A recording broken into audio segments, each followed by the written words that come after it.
what's up, Josie? Back here again, and we're going to continue in this little mini-series where we'll be grading the Vikings players, and this week we're going to flip it and go on the defensive side of the ball. So let's break down this defensive line first and foremost, starting with Everson Griffin, who had a great comeback here. 41 tackles, 8 sacks, and interception. It looks like he got over his demons that were plaguing him last year. But this year, the thing that's going to be plaguing him is his contract, his age, and if the Vikings want him to return. But from last year alone, I think he gets a solid B+ with the 8 sacks, 41 tackles, and even an interception.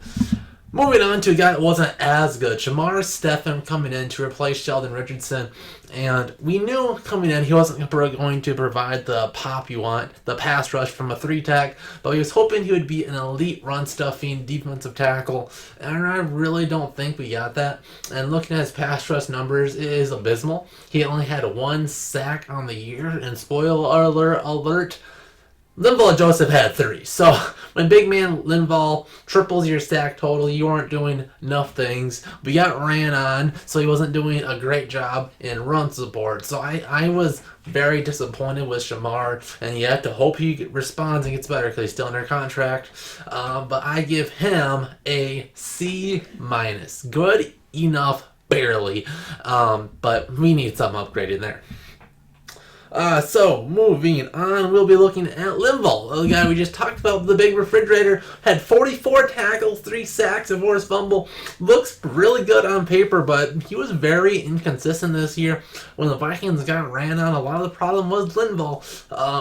But still, a poor Linval Joseph year is still a good defensive tackle year. So I would give big Linval a big old B. Alright, on a good solid year for Linval Joseph. The last defensive lineman, Danielle Hunter. Again, phenomenal. 70 tackles, 14.5 sacks, 3 forced fumbles.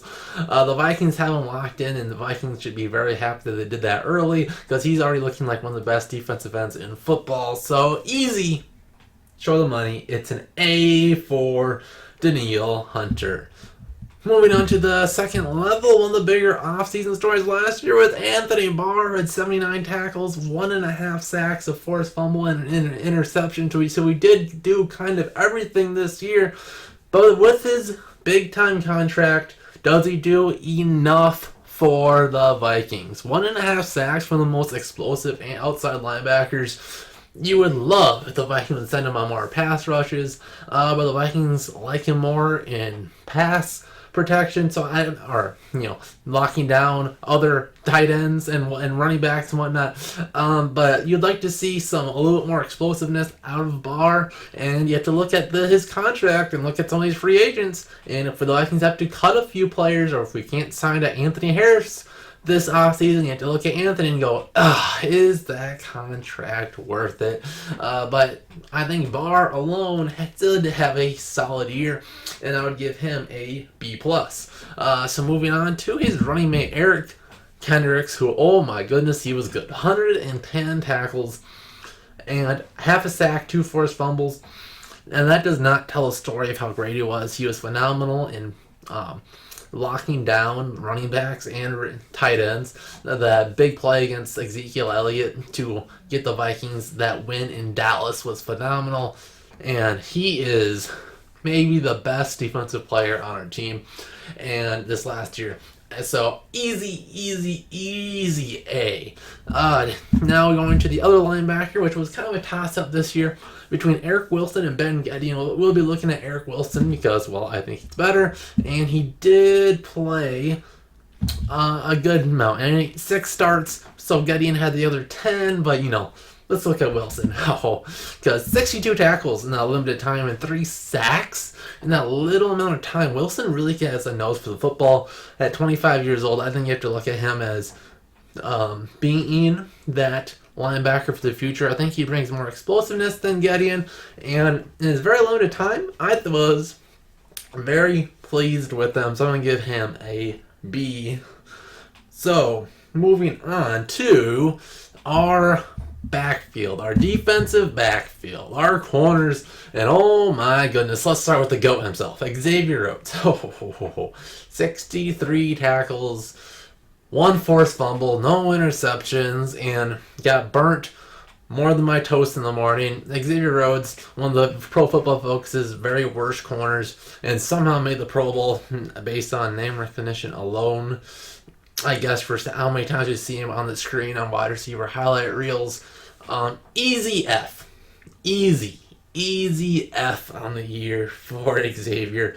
He barely showed up in some games, and the only redeeming factor, he was still solid in run support, but when you're a corner and you cannot cover anybody, he needs replaced as soon as possible. But moving on to his other corner, who wasn't a whole lot better, Trey Waynes, our first round pick formerly, and kind of sadly has never really lived up to it quite. I think we've kind of seen his roof in this Vikings defense as a number 2 corner, and when you're a first round pick, you'd like to be good enough to be a number 1, but you see him being a really good tackling corner at 58 tackles, 2 forced fumbles. That's cool.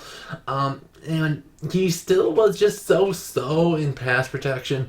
His redeeming factor that he actually got an interception, unlike Rhodes, and 2 causing double the forced fumbles that Rhodes did. So at least he got 3 turnovers out of Trey Waynes. So that is pretty good, and he's a really solid tackling corner. But again, he was not very good in coverage, but much better than Rhodes. So I'll give Trey Waynes a C. Oh, so moving to the very best part of the Vikings backfield, that's the safeties. Anthony Harris and Harrison Smith, phenomenal. Let's look at Anthony Harris, the biggest snub in the Pro Bowl, 60 tackles, and led the NFL with 6 interceptions. Easy A. And the Vikings better be able to re-sign him, or there will be some trouble in the Vikings defensive backfield. Then Harrison Smith, easy money. 85 tackles, a sacks, 3 forced fumbles, 3 interceptions. So 6 more turnovers out of another safety, and he plays the run as well as any of our linebackers. So another easy A for the Vikings, which will bring the Vikings average grade out to a 76%, which is a C. So despite having so many elite players with Anthony Harris, Harrison Smith, Eric Kendricks, and even Danielle Hunter, we have so many poor players that brings the whole average down quite a bit. Now let's talk about some of our players that did play a decent amount. Jaron Curse, very good. He probably would have gotten an A too, but the Vikings hate running 3 safety package for some reason, and when we did, the Vikings re-signed Sendeo and had him do it instead, which made no sense to me. He is probably one of the best tight end neutralizers in the NFL that can just man up on these receiving tight ends and run them downfield. Big body tight end. Yeah, he had that, I believe, drunk driving or whatever that happened in the middle of the season. Yeah, you can't do that. But on the football field, he was phenomenal. And unfortunately, he'll probably be on a different team next year, which is very sad. Next is Mackenzie Alexander, our smaller nickel, and all of our corners were poor. Mackenzie played so well at the end of last year and then just fell off this year. Was probably average at best. And then Mike Hughes, who everybody knows how much he got burnt in the Dallas game, and you have to hope, because we really need him to be average. Good news though, if we lose Rhodes, you really can't do worse. So if he's one of our starting corners next year, you're at least better than Rhodes, so there's that. But let's look at our special teams at this point, because we had a very surprisingly good special teams year. Starting off with Dan Bailey, who was very consistent in kicking. Yeah, he could get a little bit more kicking power, a little bit more accuracy and PATs, but everybody struggles with PATs with these new rules every now and again. So I think he gets an A-. Really good, could do slightly better, but the Vikings should try to get him on a multi-year contract. He's old, so don't do it that long, but 2 or 3 years would be great. Britton Colquitt, our punter / even more important, holder, was phenomenal. No touchbacks in the regular season, of course, does it in the playoffs, but hey, it happens, and was a great holder. A, easy.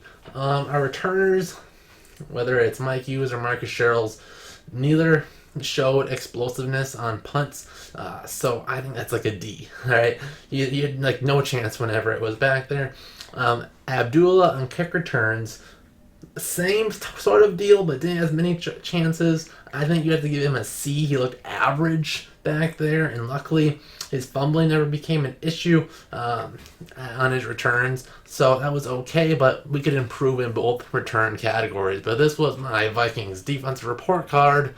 Give me your thoughts in the comment section down below, and we'll see you guys next time.